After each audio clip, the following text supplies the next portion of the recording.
Et salut YouTube, petite vidéo aujourd'hui, suite à pas mal de petites demandes du chat Twitch, parce que je fais ma petite pub avant de commencer, mais vous pouvez me retrouver sur Twitch en live assez souvent, euh, sur la chaîne Oupsi-du-bas TV, en général plutôt en fin d'après-midi et le week-end.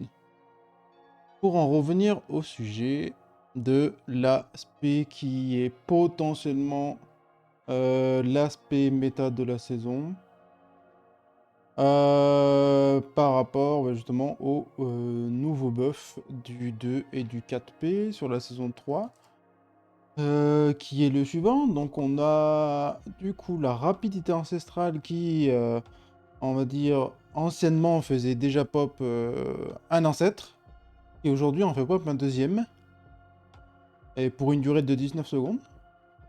Alors qu'en saison 2, l'aspect était un petit peu joué par 2-3 fous dans le classement. Mais aujourd'hui, elle trouve beaucoup plus son sens pour plein de raisons qu'on verra dans la vidéo. Mais voilà, déjà, petit point sur les sets. Je permets de revenir dessus parce que même moi, je n'avais pas compris en lisant. Ce n'est pas l'ancestral qui est de base à 10 secondes qui passe à 19, mais c'est bel et bien un deuxième ancestral qui pop pour une durée de 19 secondes. Donc la rapidité ancestrale nous fait pop maintenant deux ancêtres au lieu d'un. Et puis après on a le buff 4P qui va être un buff de 25% de dégâts et de heal pendant 8 secondes après avoir appuyé justement sur cette rapidité ancestrale. Donc sur le papier, un set qui est plutôt fort pour l'aspect farcir. Donc je ne parlerai pas de l'aspect totémique, je ferai peut-être une vidéo plus tard sur l'aspect, même si j'en avais déjà fait une, en saison 1 ou 2, je ne sais plus. Les changements, il n'y en a pas tant eu, mais je pourrais refaire un point là-dessus. Mais on va s'attarder sur l'aspect farcir, parce que voilà, c'est un peu ce qui... C'est un peu les questions de début de saison. J'ai commencé à jouer l'aspect du coup moi depuis... on est quoi? On est mardi, ça fait 2-3 jours que je la joue, donc voilà. Je préfère aussi prévenir, ça fait que 2-3 jours que je joue l'aspect, il y aura certainement des mises à jour sur l'aspect, des talents qui vont peut-être changer, ma façon de voir qui va peut-être être différente avec le temps, donc je vous invite, du coup, comme je disais en début de vidéo, à me suivre sur Twitch aussi pour suivre un peu, voilà, l'actualité, on va dire, suivre un peu tout ça.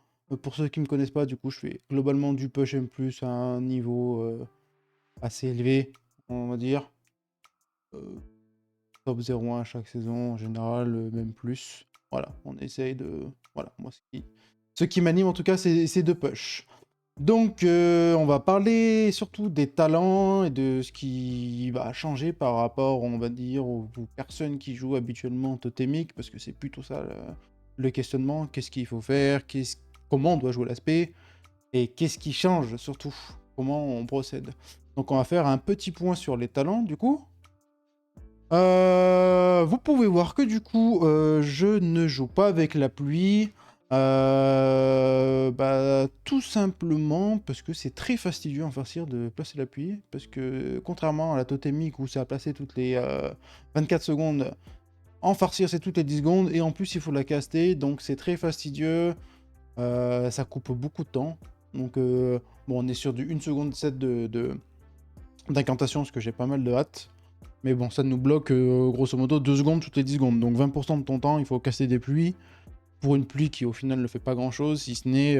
voilà, on a joué beaucoup pour le talent déluge, en vérité, parce qu'on joue beaucoup en compo mêlée, en Resta Shaman. On s'en servait beaucoup en farcière pour avoir le buff et un petit supplément de soins, mais bon, il est vraiment très moins en farcière, mais c'était plutôt pour ce talent. Donc voilà, on libère un peu ses talents, et du coup ça en libère 3, parce qu'on libère la pluie, on libère la pluie acide, du coup les dégâts de la pluie, et on libère aussi du coup ce talent-là, le déluge. Du coup on perd aussi, du coup, voilà, c'est un peu... euh, le problème du chaman, c'est qu'on a beaucoup de bons talents, et voilà, il a fallu sacrifier, en tout cas, comme je disais tout à l'heure, c'est sacrifié pour l'instant, peut-être que je reviendrai dessus plus tard, peut-être que je prendrai l'appui pour prendre l'appui, mais justement, juste pour prendre le talent, en supprimant d'autres plus loin, voilà. Moi, le tout, c'est que, voilà, comme je fais des grosses clés, je vais faire pas mal de tests, je vais essayer de tester les limites, voir qu'est-ce qui va ou qui ne va pas. Et puis peut-être qu'on reviendra sur ça. Mais pour l'instant, l'aspect actuel, elle a l'air de s'articuler comme ça. Donc plus de pluie. Et ça va être une spé qui va être plutôt rudimentaire dans les faits, mais qui, sur le fond, à mon sens, est un peu plus complexe que l'aspect totémique. Donc l'aspect totémique, elle est un peu bizarre. C'est vrai qu'on a beaucoup de setup à faire, on va dire. Il faut mettre l'appui, mettre le totem, après mettre des afflux. On ne sait pas s'il faut mettre des afflux, s'il faut mettre des salves, on ne sait pas trop comment soigner. En farcir, c'est plus simple, mais du coup, ça rend... Le fait que ce soit plus simple, ça rend la chose plus difficile. Parce qu'en fait, ça va être exclusivement du remous pour on va dire, du healing assez léger, pour des petits dégâts. On va avoir le remous, l'afflux, la salve. Il n'y a pas de setup, mettre des pluies, ensuite mettre les totems pour appliquer Vif TR qui va buff les prochains soins de 15% pendant X secondes. Là, c'est vrai que c'est très brut, mais ça va demander d'être très scolaire, très rigoureux. Parce que comme on a vu en début de vidéo, l'aspect farcir, c'est une spé d'ancêtre, et du coup, il faut constamment avoir ses ancêtres de pop. Pour plusieurs raisons. Déjà pour soigner, et puis aussi pour DPS. L'avantage de l'aspect farcir, en tout cas pour l'instant, tant qu'elle n'est pas bougée, parce qu'à mon sens, il est fort probable qu'elle soit certainement un peu nerfée en termes de damage. Le but, c'est de faire pop ses ancêtres, et en farcir, il y a deux moyens de faire pop les ancêtres. Donc du coup, la rapidité ancestrale, qui est la rapidité de la nature, qui est modifiée en farcir, qui est écourtée à 30 secondes au lieu d'une minute, mais ce dernier fait pop du coup un ancêtre via les talents basiques, et du coup un deuxième via les talents comme on a vu tout à l'heure, et puis ensuite il y a un autre moyen de faire pop un autre ancêtre, ça va être via le déchaînement de vie. Donc ça c'est pareil, c'est un talent qu'on prend pas en farcir, habituellement on joue plutôt avec ondulation, et là du coup en farcir on joue avec le déchaînement de la vie. Alors pas tant pour l'aspect soin et tous les bonus qu'il y a derrière, même si ça peut toujours servir, on est bien d'accord, mais l'utilité première c'est surtout faire pop son ancêtre toutes les 15 secondes. Donc vraiment, la base du farcir, c'est appuyer sur déchaînement de la vie, on CD, et sur rapidité de la nature, rapidité ancestrale, pardon, le nom a changé, on CD, pour avoir les ancêtres. Du coup, pour taper plus fort, et puis pour soigner plus fort. Il faut savoir que les ancêtres dupliquent tous vos dégâts, c'est-à-dire que si vous faites des sorts mono, ils vont balancer des explosions de lave, et si vous faites des sorts AOE, ils vont balancer des chaînes d'éclairs. Donc vos sorts AOE, c'est des chaînes d'éclairs, donc si vous faites des chaînes d'éclairs, ils font des chaînes d'éclairs. Et pareil pour, du coup, Orion de Feu, explosion de lave ou éclair, ils vont balancer des explosions de lave. Donc voilà, le tout, c'est d'avoir tout le temps ces sorts on CD, sauf cas à part, on verra plus tard tout à l'heure, j'ai préparé une petite vidéo là d'une clé, ou sur un boss, pour voir un peu comment je me débrouille avec, voilà, comme je disais tout à l'heure, 2-3 jours de pratique. On va pouvoir, on va dire, delay la rapidité ancestrale justement sur des phases de healing, parce qu'on a vu qu'on avait un gros burst de heal pendant un temps donné, donc voilà. Sur des petits moments où on sait qu'on va vouloir sortir un peu de heal, on va pouvoir, on va dire, ne pas appuyer sur le spell pendant quelques secondes, mais voilà. Le tout, c'est de le retenir 2-3 secondes s'il faut, mais le tout, c'est pas non plus le retenir pendant 15 secondes, parce que vous allez perdre tout votre healing et tout votre DPS. Quoi d'autre sur les talents qui changent? Voilà, donc on a l'application du coup du remous supplémentaire, toutes les 4 remous, qui est plutôt très cool pour l'élément profondément raciné, donc c'est les chances de faire proc l'ascendance pendant 6 secondes. Surtout ce qui change, en tout cas pour l'instant je suis encore une fois resté là-dessus, mais on verra peut-être avec le temps, je changerai peut-être d'avis. Je suis passé sur l'ascendance 3 minutes. Pour plusieurs raisons. Déjà, comme on a plus de proc ascendance, comme on a le 4ème remous, et ben ça fait potentiellement du coup aussi un plus gros bénéfice de ce talent. Donc voilà, un petit buff de 25% de hâte pendant le temps de l'ascendance. Même si voilà, le proc ascendance est très court hein, sur les remous, c'est 6 secondes. Mais du coup là, ça rallonge aussi de 3 secondes. Donc le rallongement de 3 secondes ne fonctionne pas avec ce talent. C'est exclusivement pour le talent de base. Donc ça passe de 15 à 18. Mais vous allez voir, qu'en jouant l'aspect farcier, vous allez vous rendre compte que ça fait extrêmement beaucoup de dégâts. Et 3 minutes, ça peut paraître court et long en même temps. Mais il y aura des donjons où pendant 3, 4, 5 packs, vous n'allez très peu soigner. Et en fait, vous allez pouvoir vous servir de l'ascendance pour taper plus fort, tout simplement. Parce qu'avec le buff hâte, bah forcément, vous allez envoyer plus de spells. Donc ça rend l'ascendance aussi offensive, qui est plutôt cool. Et puis, il y a quelques autres petits talents qui changent, mais pas des moindres. Le marais de soins, disons qu'on a du coup, comme on a 3 points qui sont disponibles pour autre chose, on prend ces 2 points de talent, donc on raccourcit le marais de soins de 45 secondes, et on prend avec ça ce petit talent qui nous permet de rajouter quand même un... Je dirais pas que c'est un gros CD heal, ça vaut pas une ascendance quand même, mais ça vous permet de toutes les 2 minutes 15 d'avoir 3 afflux instants. Donc c'est vraiment plutôt fort. Ça permet de pas caster, ça permet de les faire en courant, ça vous permet de mettre quand même des gros heals très forts. Parce que ben, vos ancêtres, au-delà de dupliquer vos dégâts, dupliquent aussi tous vos sorts de soins. Donc si vous faites des sorts de soins mono-cibles, vos ancêtres feront des sorts de soins mono-cibles. Donc si vous faites des remous, ils vont faire des petites vagues de soins. Pareil pour les afflux, ils vont dupliquer un sort mono-cible. Et puis si vous faites des salves, ils vont faire des salves. Donc, si vous arrivez à timer vos ancêtres sur les moments où vous allez devoir heal, vous allez voir que les ancêtres vont remonter le groupe super vite. Donc voilà, tout est dans le jeu de la gestion de vos ancêtres, dans les timings, etc. C'est pour ça que c'est important, je le répète très souvent en stream, mais de pas paniquer, de se dire ah j'arrive pas, etc. C'est beaucoup d'apprentissage, d'apprentissage de timing. Se dire voilà, tel boss il fait des AOE toutes les 20 secondes, alors est-ce que je vais pas delay mon déchaînement de la vie de 3 secondes à chaque fois pour avoir mon ancêtre de disponible à chaque fois.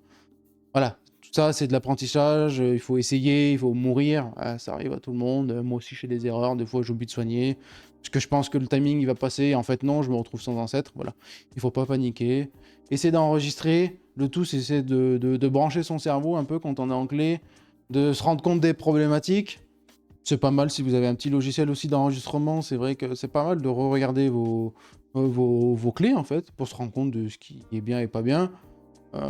Souvent quand je fais des petits coachings, des petites reviews avec des viewers, etc. En fait, quand on regarde, on se rend compte qu'on appuie pas bien sur ses sorts. Des fois l'ascendance, elle reste disponible pendant 10 minutes. Et c'est souvent la problématique, on se dit ah mais je sais pas comment tu fais, tu soignes avec 2 sorts de soins et moi Jean Chimara ça remonte à un groupe et en fait on voit qu'en fait on n'appuie pas sur les cédiles. Donc voilà. C'est toute une rigueur, de l'apprentissage, de la discipline, de forcer à faire les choses. Et tout ça vient avec le temps. Et voilà. Il faut pas trop s'en vouloir. Essayez de regarder un peu ce que les gens font à droite à gauche, sur les talents, sur les gameplays, sans regarder des vidéos des autres. Essayez d'avoir, on va dire, une bonne critique de vous-même. N'essayez pas tout le temps de dire oui, c'est la faute des autres, c'est les PU, ils ne kickent pas, ils ne sonnent pas, ils prennent des dégâts qu'ils ne devraient pas prendre. J'entends souvent cette excuse, qui est certainement vraie quand on joue à un niveau de clé plus moindre. C'est vrai que on va dire que les joueurs sont un peu moins bons, c'est vrai. Mais bon, il faut aussi vous dire que bah, les dégâts de la clé sont aussi amoindris, donc normalement ça devrait compenser. Parce que tout joueur qui est en grosse clé, s'il va en petite clé, même si les joueurs ne kickent pas, ils vont arriver à faire le taf. Donc, il y a toujours moyen de s'améliorer. Ne regardez pas trop ce que font les autres. Occupez-vous de vous-même, et puis vous y arriverez. Il n'y a pas de raison. Donc je pense qu'on a fait un peu le tour des talents et un peu le tour des changements. On va passer un peu au cas pratique. Ça sera peut-être plus simple pour illustrer. On va changer de scène parfaitement. C'est parfait. Et on va regarder du coup un boss là. Du coup c'est une review de ma propre run là, de Harakara d'hier. En 15 sur le premier boss. Parce que je pense que certainement le boss le plus dur du donjon, en tout cas à heal. C'est la seule 15 que j'ai faite là dernièrement. Donc c'est vrai que j'ai pris celui-là. Il y a des bons gros dégâts sur les AOE. Donc je vais un peu vous expliquer comment je procède. Et puis Et puis voilà. Donc vous voyez, on met le déchaînement de la vie en CD. Ce que j'ai expliqué tout à l'heure dans la vidéo, c'est que là, je sais que la UE va bientôt arriver. Je n'ai pas appuyé volontairement sur la rapidité ancestrale, pardon, au pool. En tout cas, dès que ça a été up, parce que je voulais justement garder ma rapidité ancestrale pour la UE. Voilà, c'est les AOE qui va ticker 5-6 fois, je sais plus. Et voilà, le buff est pendant 8 secondes, donc je me suis dit, si ma rapidité est dispo et que la UE arrive bientôt, je vais garder, pour plusieurs raisons. Parce que déjà, je connais très peu les dégâts, comme je suis en train de monter en clé et que j'ai pas eu le temps de me faire un peu... j'ai pas eu le temps de me faire aux dégâts, je préfère la sécurité et je vais, je crois, 2-3 fois garder un peu mes CD heals. Et ce que j'expliquais tout à l'heure, justement, les ancêtres dupliquent des salves par des salves et les sorts mono par des sorts mono. Donc voilà, globalement, vous n'êtes pas né de la dernière pluie. S'il y a des dégâts, bien sûr, sauf cas extrême, on appuie sur salve de guérison. Et s'il y a des dégâts mono, on va faire des afflux ou des remous. Je dis cas extrême parce que je dis une bêtise. Si sur la UE, par exemple, mon rogue il appuie sur la COS, sur la cape d'ombre, pardon, et qui va prendre de dégâts et qui aura peut-être moins de cibles à heal. Si moi j'appuie sur mon CD défensif en même temps et que mon rogue il est insensible, j'aurai peut-être 2 targets à heal. Ça sera peut-être plus intéressant justement de mettre des sorts mono-cibles. Parce qu'en réalité, j'aurai peut-être que deux cibles à soigner. Donc voilà. Mais voilà. Tenez-vous-en au fait que si je dois heal le groupe, j'appuie sur salve.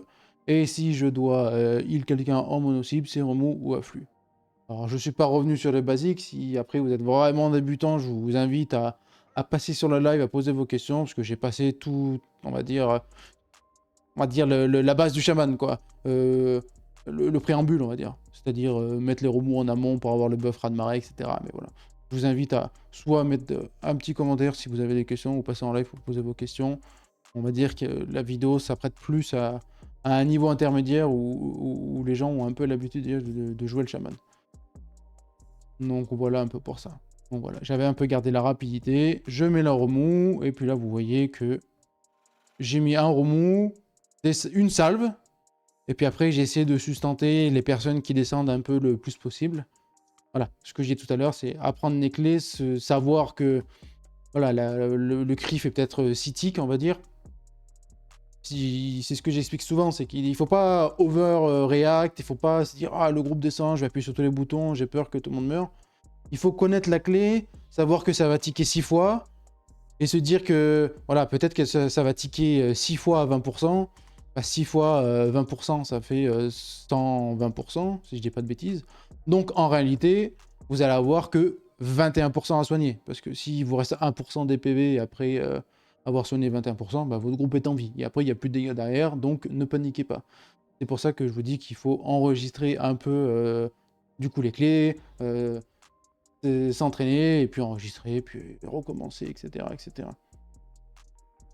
Donc là, pour revenir un peu sur la vidéo, il y a 2 phases un peu de dégâts sur ce boss. Donc du coup, il y a les espèces de crachats de toile. Et puis, il y a la phase où on se pose à côté des œufs qui font beaucoup de dégâts. Ouais. Donc, ça me permet aussi, en regardant la vidéo, j'ai oublié de mentionner quelque chose qui est vraiment primordial aussi en farcir, c'est qu'on ne joue plus au totem guérisseur. Et ça, c'est aussi une grosse crainte de beaucoup de joueurs, parce que c'est vrai que le totem guérisseur, c'est très simple, on appuie dessus et ça soigne.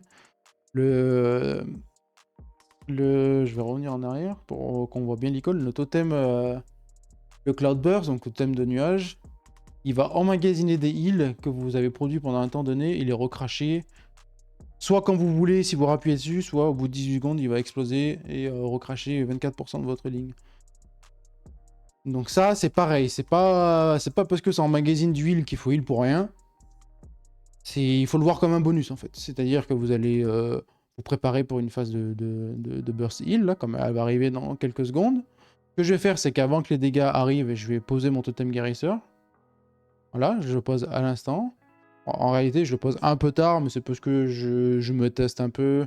J'essaye aussi de beaucoup de DPS. Vous voyez que je suis en mono-cible. Enfin, en mono-cible. Pas vraiment mono-cible, parce que je tape un peu sur les adds. Mais vous voyez que j'ai 1 million de DPS. À l'overall, je fais 1,5 million. C'est un SP qui tape beaucoup. J'aime beaucoup jouer sur les limites avec mon perso, mais c'est aussi parce que je suis à un niveau, on va dire, un peu plus expérimenté et que Je joue un peu voilà, avec les limites, essayer de gratter le plus possible de DPS. Mais voilà, vous pouvez prévoir un peu en amont quand même. Là, c'est globalement une erreur un peu de ma part de pas mettre le Cloud Burst avant parce que les dégâts arrivent déjà. J'appuie tout juste à l'instant sur le Cloud Burst, donc je perds un GCD, je vais mettre du temps à faire mon setup. Et voilà, quand je vous dis qu'il faut avoir de la pratique, c'est voilà, un peu pour tout ça, essayer de prévoir un peu avant, avoir un peu plus de rigueur que je n'ai pas encore parce que bah, ça fait qu'une semaine que la saison redémarre, j'ai fait une pause d'un mois et demi du jeu. Voilà, un peu remettre tout ça, on va dire remettre les pendules à l'heure. Donc voilà, le Cloud Burst va emmagasiner du heal. Donc il faut pas se paniquer à se dire il faut que je heal plus parce que j'appuie sur le Cloud Burst, c'est super fort, ça va stacker. Non, il faut voir que c'est un plus. On soigne comme on devrait soigner d'habitude. Et puis si moment de panique il y a, le groupe arrive à 10%, ce que vous pouvez faire, c'est tout simplement appuyer dessus, parce qu'il va exploser, et puis il va peut-être vous remonter 20, 25, 30%, ça va dépendre de ce que vous allez soigner pendant le temps où vous l'avez mis. Il faut le voir comme un supplément et non comme quelque chose qu'il faut jouer autour. C'est vraiment le petit copain qui est dans le coin, qui vous regarde faire, mais il faut pas s'en occuper. Alors, je sais pas trop si je vais le faire péter pendant les dégâts d'AOE, ça permettra de voir aussi un peu ce que je fais comme connerie. Mais là, je mets mon Cloud Burst. Je mets mes remous sur mon groupe, parce qu'on va se servir des remous, chose que je n'ai pas dit dans les talents, mais dans l'aspect farci, on se sert du remous pour buff la salle de guérison. En fait, il y a un talent qui fait que on consomme le remous pour faire une salle de soins qui est un peu plus forte. Donc c'est pour ça que j'essaie de mettre 2-3 remous sur le groupe avant les dégâts, en tout cas pour les dégâts AOE, parce que ça n'a pas d'intérêt ou moins d'intérêt sur les dégâts mono-cibles. J'essaie d'avoir 2 remous sur les dégâts AOE, parce que je vais en général faire 1 ou 2 salves. Et puis après, je vais peut-être combler avec 2-3 remous pour les personnes qui prennent un peu plus de dégâts.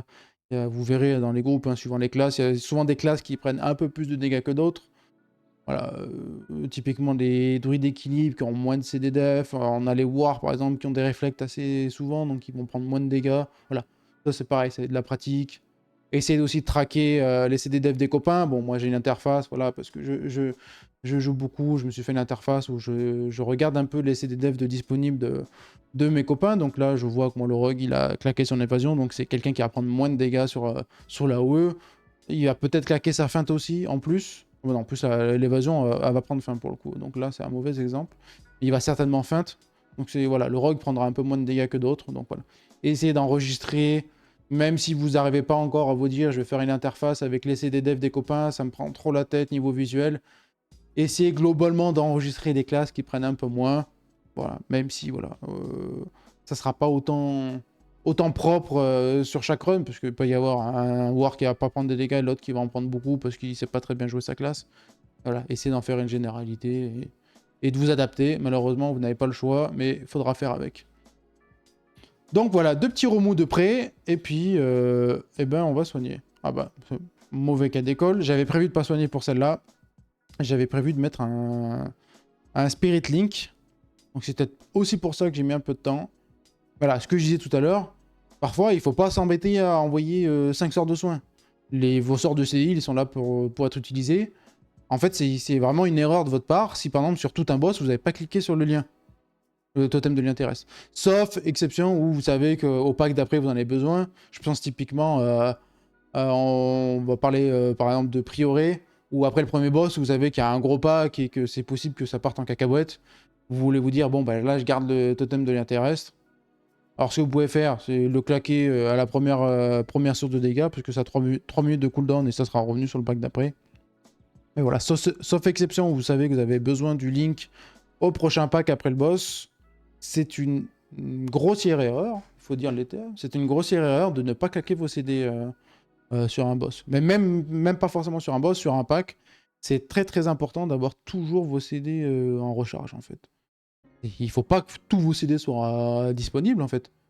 Parce que souvent on se dit, ah je vais garder mes CD pour les temps, on va dire, difficiles, mais c'est en gardant vos CD c'est en gardant vos CD heal que vous allez créer des moments difficiles. Parce que c'est justement parce que vous n'avez pas sur vos CD heal que ça va être compliqué à heal. Donc voilà, on ne garde pas, on fait pas l'écureuil. On est sorti de l'hiver depuis un petit moment. Essayez de vous infliger une rigueur de, voilà, j'ai un marais de soins de toutes les 2 minutes 15, j'ai une ascendance toutes les 3 minutes, et j'ai un lien toutes les 3 minutes. Voilà, on essaie de couper la poire en 3. et de dire que voilà, toutes les 45 secondes, 1 minute, il faut que j'appuie sur un sort de soin. Donc ce qui correspond à peu près à ce boss que je conseille quand même globalement de claquer les sorts de CD heal sur les phases de d'œuf. Parce que j'aurais tendance à dire que la WoE fait plus de dégâts. Donc ce que je fais moi souvent c'est que je garde mes CD heals pour ces moments-là. Et du coup la phase où il faut bouger et soigner en même temps, voilà, je garde un peu des remous, je fais 1 ou 2 salves. Mais voilà. Après au choix, si vous êtes en pré-made ou non, au choix de savoir qui claque des CDF quand. Voilà. Après c'est de l'organisation. Les CDI ils peuvent être claqués à un autre moment, tant que tout le monde est raccord, que voilà, si quelqu'un décide de claquer son immunité sur la phase d'œuf, c'est peut-être pas utile de claquer un CDI à ce moment-là. Voilà. Encore une fois, organisation, parlez avant vos clés, décidez de quoi faire à tel moment. Voilà. Il n'y a pas de vérité vraie. Faites comme vous pouvez, comme vous voulez. Tant que ça marche, j'ai envie de vous dire. Tant que ça marche et que vous utilisez vos CDI, voilà, c'est ça le plus important. Donc là, il y a une prochaine AOE qui arrive. Là, vous voyez que je n'ai pas de CDI. Donc là, ça va être un moment où je vais devoir être un peu plus attentif. Donc ça va, j'ai pas trop fait de bêtises. Vous voyez que j'ai déjà quand même préparé bien mes remous. Tout le monde a des remous. Donc je vais pouvoir m'en servir pour consommer avec mes salves de soins. Je pense que la phase va être un peu difficile. Si on regarde un peu, la rapidité ancestrale n'est pas dispo. Le déchaînement, je viens de le claquer. Donc là, concrètement, j'ai plus rien. Si ce n'est un Cloudburst qui est en cours de fabrication. Donc on va voir comment ça va se passer. Et c'est possible que ça drop un peu, quoi. Ouais, vous voyez, j'ai fait péter très très rapidement mon Cloudburst parce que je me suis rendu compte que j'avais pas bien grand chose. Donc vous allez voir, je vais mettre, je crois, une salve et un remous et je vais le faire péter direct. Après, c'est parce que justement, je connais les dégâts. Encore une fois, comme j'ai dit tout à l'heure, je sais que ça va globalement prendre 6 fois 20%. Et qu'en réalité, il faut que je soigne 25-30% tout le monde pour que voilà, ça soit on va dire, assez pour que le groupe soit en vie. Et vous voyez, on est en 15. C'est une vidéo de lundi soir. Donc on est encore en première semaine. Les gens sont pas encore stuff. Et vous voyez que même en 15, avec 2-3 remous qui tournent, une salve de guérison et un Cloudburst, la phase de dégâts est absorbée. Donc quand je vous disais que parfois il faut pas paniquer et appuyer sur tous les boutons, c'est important de bien connaître les dégâts, de pas paniquer, d'être studieux, d'apprendre, de s'entraîner et d'emmagasiner beaucoup d'informations parce que c'est beaucoup d'informations à apprendre. Petit aparté du coup un peu sur aussi l'entre-healing. Encore une fois, comme j'ai spécifié tout à l'heure, je suis quand même à un niveau, on va dire, assez élevé, où tout est important, et mon DPS, etc. Profitez justement de l'aspect farcir, où il y a quand même beaucoup de dégâts. Je finis presque le boss à 1 million de DPS, qui pas dégueulasse, même si ça peut être vraiment mieux, parce que voilà, encore une fois, je débute tout juste l'aspect. Je suis un peu perdu, on voit bien hein, sur la vidéo que je fais tout en retard, en fait. Je fais tout en retard de 2 secondes. Le Cloudburst est mis trop tard, et des fois il n'y a pas les remous. Voilà. Je me repose sur mes lauriers entre guillemets parce que je sais que ça va passer et que les dégâts sont pas trop astronomiques, mais en réalité quand je vais vraiment monter en niveau de clé et que les dégâts vont augmenter, il va falloir que je sois beaucoup plus studieux. Et voilà, pour aussi vous dire que je pense que la moyenne d'e-level du groupe là c'est quoi? C'est du 700 e-level pour de la 15. Il n'y a même pas tout le monde qui a le 4P de mémoire, le rogue n'a pas le 4P. Donc voilà, essayez pas trop non plus de vous dire il faut que je sois full stuff pour faire des clés, etc. C'est uniquement vraiment du bourrage de crâne et de l'apprentissage. Tout est faisable, voilà. La clé, on va la timer avec 2 minutes d'avance. Le tout, voilà, c'est de s'entraîner, de comprendre, comprendre les donjons, comprendre les sources de dégâts, comprendre les dangers. Et à l'instar d'un DPS qui, quand il ouvre une route, pardon, il voit un peu la carte, il va se dire, bon, voilà, mon tank qui fait telle route, il me fait un gros pack ici, je vais devoir claquer mes CD offensifs pour burst le pack. Et en heal, c'est un peu pareil. Il faut arriver à identifier, en fait, sur les donjons, les moments, justement, où il y a du danger. Typiquement, par exemple, sur le prochain pack, où le scarabée a été modifié par rapport à la saison 1, s'il y en a qui ont déjà joué, où il faisait exclusivement avoir un empalé en frontal. Maintenant, ils ont rajouté un dot qui, honnêtement, mérite un petit nerf, à mon sens. à voir comment ça va se profiler avec le temps, mais il fait extrêmement mal. Donc voilà, il faut essayer justement, comme j'ai dit tout à l'heure, de identifier les sources de problèmes. Comme là, vous allez voir que le groupe il descend, il descend, il descend, ça dure vraiment longtemps. Même moi, je suis là, je suis un peu surpris aussi du truc. Je réagis un peu au dernier moment, parce qu'encore une fois, j'ai pas fait beaucoup les clés. Essayez d'identifier les sources à problème, de vous dire, bon bah là, la dernière fois que j'ai fait cette clé, je suis mort ici, parce que j'ai ça qui était pas dispo, ça qui était pas dispo, j'ai pas pu healer correctement. Essayez d'enregistrer, d'être rigoureux, et de vous dire, tel pack j'ai besoin de ça, celui-là j'ai besoin de rien, donc je peux peut-être un peu plus me focaliser sur taper. Ce pack-là, j'ai rien à faire, donc en plus, je vais pouvoir peut-être claquer 2 CDI avant, parce que, voilà, j'ai dit tout à l'heure, on essaie de claquer des CDI toutes les 45 secondes, 1 minute. Mais si vous savez que sur un pack, vous avez besoin de rien claquer, rien ne vous empêche d'en claquer 2 sur un pack, et d'en claquer 0 sur le pack d'après. Le tout est voilà, de savoir ce qu'on fait, et voilà, d'avoir une méthodologie, et d'avoir un peu une ligne de conduite sur la clé. Je pense qu'on a fait un peu le tour sur l'aspect. Si vous avez un peu plus de questions en profondeur sur voilà, comment, on va dire comment bien optimiser mon DPS, quel CDI claquer à tel moment plutôt qu'un autre, etc. Je vous invite du coup à passer en live pour voir un peu les clés que je fais. N'hésitez pas aussi à me demander peut-être les routes, parce que voilà, j'ai peut-être un peu plus d'expérience et puis je joue avec du petit monde un peu souvent. Les routes, ils sont pour beaucoup. Des fois, il y a des mobs qui sont totalement évités dans les routes et vous allez vous dire, mais j'arrive pas à soigner ici, c'est compliqué. Et en fait, on va se rendre compte que ben voilà, vous prenez pas les bons mobs. Voilà, plein de choses.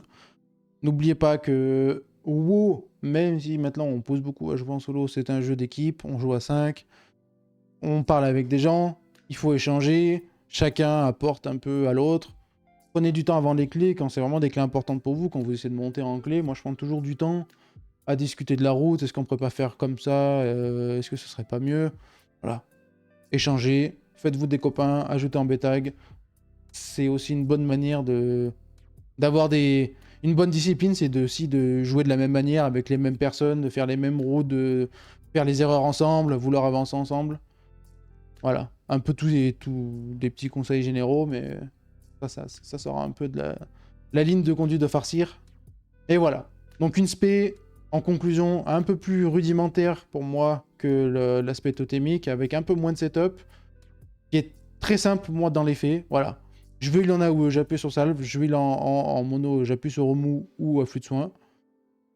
Et ça va pas plus loin. Maintenant, dans les faits, il faut bien gérer ces déchaînements pour faire plus d'ancêtres, les rapides ancestraux.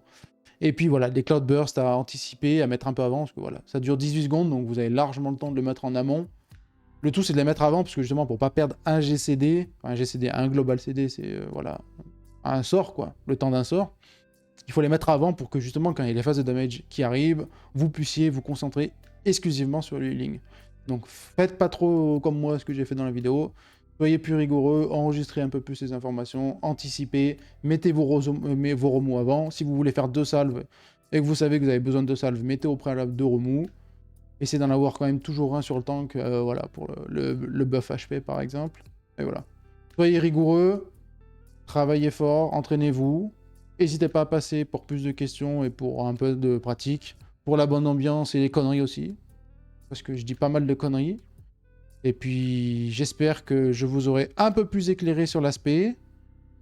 Et puis à bientôt peut-être sur le Twitch oupsi-TV. Merci beaucoup d'avoir regardé la vidéo. Je vous mets quelques petits liens du coup dans la description et pour mon Twitch et pour les talents, comme ça si vous voulez faire un petit copier-coller rapido. Et puis encore une fois, comme je disais tout à l'heure au début, essayez de ne pas vous calquer voilà, à l'image d'aujourd'hui. Peut-être que l'aspect évoluera sur certains talents. Soyez à jour. Ça fait partie de l'apprentissage aussi. De se renseigner, etc. Merci beaucoup. À très bientôt. Merci.